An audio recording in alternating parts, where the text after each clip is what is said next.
আগে একটা ভিডিও দেখুন, তারপর বলছি।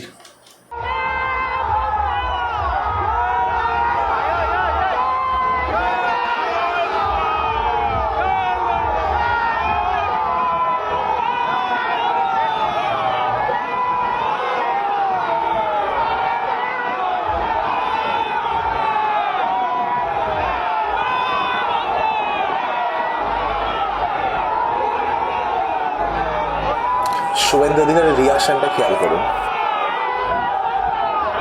মুখের দিকে খেয়াল করুন।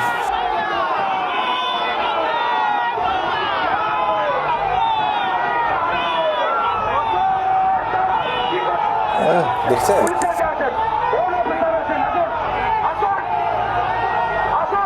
মেরে দেবো, মেরে দেবো। শুভেন্দু অধিকারীর রিয়াকশনটা দেখুন, সেই লেভেলের।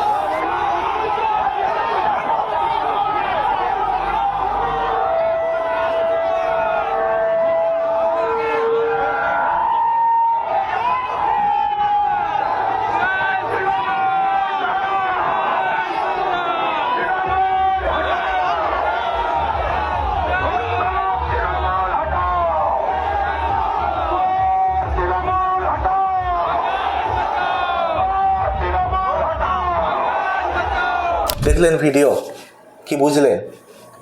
রাজ্যের বিরোধী দলনেতা শুভেন্দু অধিকারী তিনি কোনো একটি তার দলীয় প্রার্থীর সমর্থনে কোনো একটি জায়গায় তিনি প্রচারে রোড শো করছিলেন। হুড খোলা জিপে করে কোনো একটি এলাকা দিয়ে যাচ্ছিলেন। আর সেখানে কি হয়, সেখানে তৃণমূল কংগ্রেসের কর্মী থেকে সমর্থক তারা সেই জায়গায় একটা নির্দিষ্ট জায়গায় দাঁড়িয়ে শুভেন্দু অধিকারীর কনভয় বা শুভেন্দু অধিকারীর যে রোড শোর মিছিল যেটা এগিয়ে যাচ্ছিল সেই ওখান দিয়ে যখন পাস করে সেই মুহূর্তে তারা স্লোগান দেয় জয় বাংলা বলে। আর এতেই মেজাজ হারান শুভেন্দু অধিকারী। মেজাজ হারিয়ে কি করবে গাড়ির মধ্যে তিনি তো একেবারে দিশেহারা, ভেবে পাচ্ছেন না কি করবে। কখনো বডিগার্ডকে ঠেলে দিয়ে সরিয়ে দিয়ে সামনের দিকে গাড়ির দিকে এগিয়ে আসতে চাইছেন, অনেক কিছু বলতে চাইছেন, কিন্তু সব ভাষা তার এত লোকজন তারই দলের কর্মী সমর্থক রয়েছে, সেখানে যদি উডফুল ভাষা বলে ফেলেন তাহলে তো নিজেরই একটা সমস্যা হয়ে যাবে না। সেই কারণে অনেক কিছুই ওনার যে মুখের রিয়াকশান, ওনার যেটা আপনারা খেয়াল করেছেন, এই যে দেখুন ওনার যে রিয়াকশান, সেটা দেখেই তো বোঝা যাচ্ছে উনি মানে কতটা পরিমাণে ক্ষিপ্ত হয়ে গেছে সামান্য একটা জয় বাংলা শুনে। তো যাই হোক, এই ঘটনাটা কোথায় ঘটেছে? এটা হচ্ছে হাওড়ার বালি বিধানসভা। সেই বালি বিধানসভা কেন্দ্রে বিজেপির প্রার্থী সঞ্জয় সিংহের সমর্থনে তিনি এসছিলেন প্রচারে, রোড শো করছিলেন। আর তার সেখানেই ঘটে বিপত্তি। গোস্বামী পাড়া, নাম হচ্ছে গোস্বামী পাড়া, সেখানে যখন পৌঁছায় শুভেন্দু অধিকারীর রোড শো, তৃণমূল কর্মী থেকে সমর্থক তারা কিন্তু জয় বাংলা স্লোগান দেয়। এবং এরপরেই শুভেন্দু অধিকারীও তো গাড়ি থেকে যা করলেন আপনারা দেখলেন। আর তার সাথে সাথে আবার কর্মী সমর্থক যারা নিচেই ছিল তারাও পাল্টা স্লোগান দিতে থাকে। এই এক পর্যায়ে তারা মানে বচসায় জড়িয়ে যায় দুপক্ষ। পুলিশ ছিল, কেন্দ্রীয় বাহিনী ছিল, পরিস্থিতি বেশি বেগতিক হয়নি, সামাল দিয়ে দিয়েছিলেন পরিস্থিতিটা। তো আরও কয়েকটা ভিডিও আমি দেখাবো এই সেম জিনিসটার। মানে এটা তো একটা ভিডিও দেখালাম, ওখানে তো এই সমস্যাটা যখন তৈরি হয় তখন বিভিন্ন লোক ভিডিও করছিল। তো সেরকমই আমার কাছে 3-4টে ভিডিও এসে পৌঁছেছে। তো একটা দেখালাম, এটা একটা অ্যাঙ্গেল থেকে, আর একটা অন্য অ্যাঙ্গেল থেকে একটু ভিডিওটা দেখুন। ওখানে আরও পরিষ্কারভাবে শুভেন্দু অধিকারীর রিয়াকশানগুলো আপনারা দেখতে পাবেন। দেখুন।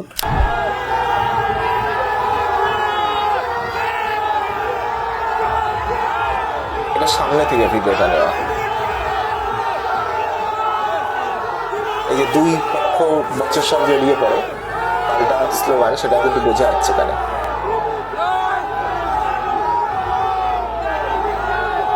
এবার শুভেন্দু অধিকারীকে রিয়াকশন, মানে শুভেন্দু অধিকারীকে দেখবেন, লক্ষ্য করবেন।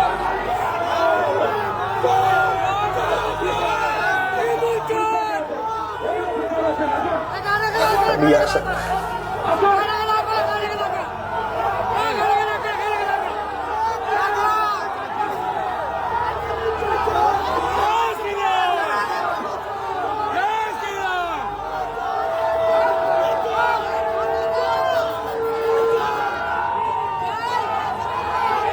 রীতিমতো এই ভিডিওগুলো সোশ্যাল মিডিয়ায় আসার পরে, মানে সোশ্যাল মিডিয়ায় তো রীতিমতো শুভেন্দু অধিকারী সম্পর্কে বিভিন্ন মানুষজন, নেটিজেনরা বিভিন্ন কথা বলছে এই যদি অবস্থা হয় সামান্য জয় বাংলা শুনে, ভোটের পর কি অবস্থা হবে এনার। তারা তাদের মতো জয় বাংলা দিচ্ছে, দিক না, আমরা ওখান দিয়ে পাস করে যাই, এরকম অনেকেই বলছেন। সোশ্যাল মিডিয়ায় সবাই বলছেন আর কি যে তারা তাদের মতো দিতে থাকুক, আমরা নর্মালি পাস করে যাব, অত তো ক্ষিপ্ত হয়ে যাওয়ার কোনো ব্যাপার নেই। কিন্তু এখানে যেটা দেখা গেল, শুভেন্দু অধিকারী যেভাবে মেজাজ হারালেন, যেভাবে ক্ষুব্ধ হয়ে গেলেন একেবারে, এতে অনেকেই বলছেন, সোশ্যাল মিডিয়ায় দেখছিলাম যে এখন যদি এই অবস্থা হয়, ভোটে হারার পর কি হবে, এই প্রশ্ন অনেকে তুলছে। তবে জিতবেন কি হারবেন সেটা তো 4 মেই জানা যাবে। কিন্তু যাই হোক, এই ঘটনাটা কেমন লাগলো বলবেন। এরকম বহু জায়গায় কিন্তু এর আগেও শুভেন্দু অধিকারীকে বাধার সম্মুখীন হতে হয়েছিল। শুধু শুভেন্দু অধিকারী কেন না, বিজেপির একাংশ নেতৃত্বকে আমরাও দেখিয়েছিলাম যে বিভিন্ন প্রার্থীদের নিয়ে ক্ষোভ, সব কিছুই হচ্ছে মানে বিজেপি। এবং এই যে সামনেই নির্বাচন, এই যে বালি বিধানসভা কেন্দ্র, এখানে তৃণমূলের একটা শক্ত ঘাঁটি বলা চলে। এছাড়াও শুভেন্দু অধিকারী নিজে দুই কেন্দ্রে লড়াই করছে, কি হবে সেই সব দিকে, সেদিকে তো অবশ্যই নজর থাকবে আমাদের। আরও একটি ভিডিও আমি পেয়েছিলাম যেখান দিয়ে আরও একটি অ্যাঙ্গেল থেকে তোলা, এবং এখানে কিন্তু পরিষ্কারভাবে দেখা যাচ্ছে তৃণমূল কর্মী সমর্থকরা তারা কিন্তু কেউ এগিয়ে গিয়ে মানে তাদের উপর আক্রমণ করার মতো কোনো পরিস্থিতি কিন্তু তারা ছিল, তারা নর্মালি দাঁড়িয়ে জয় বাংলা স্লোগানটুকুই দিচ্ছিলেন, মানে একটু আবেগের বশে, একটু উচ্ছ্বসিত হয়ে, এই জাস্ট। তারা কিন্তু ওই বিজেপির নেতৃত্বদের দিকে মারার জন্য এগিয়ে যাচ্ছেন বা কিছু করতে এগিয়ে যাচ্ছেন এরকম কিন্তু নয়, তারা দাঁড়িয়ে দিচ্ছে।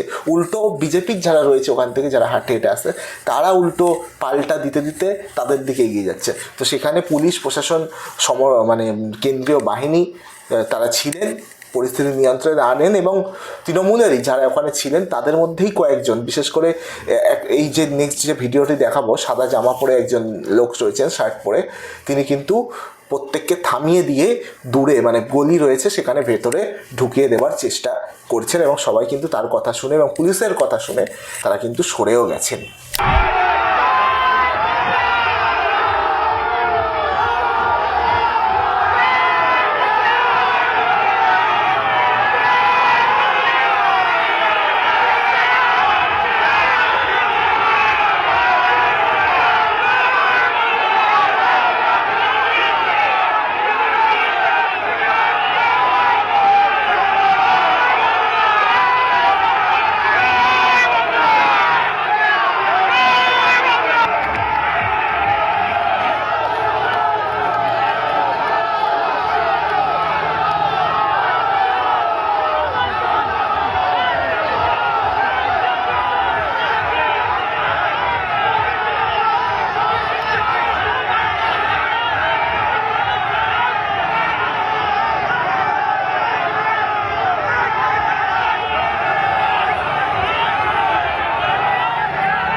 দেখলেন ভিডিওটি, কি বলবেন? যদি কিছু বলার থাকে অবশ্যই বলবেন কমেন্ট বক্সে, এবং ভোটের আর মাত্র কয়েকদিন বাকি, সুস্থ এবং স্বাভাবিকভাবে ভোট হোক এই কামনা করি, এবং 4 মে যাই হোক না কেন, যে দলই ক্ষমতায় আসুক না কেন, সুস্থ এবং শান্তিপূর্ণভাবে যেন এই পশ্চিমবঙ্গ আগামী দিন চলে, এটাই সকল সাধারণ মানুষের মত। বলবেন কমেন্ট বক্সে এই ভিডিওটি দেখার পর, যদি কিছু বলার থাকে অবশ্যই বলবেন। নজর রাখবেন N24 টিভিতে।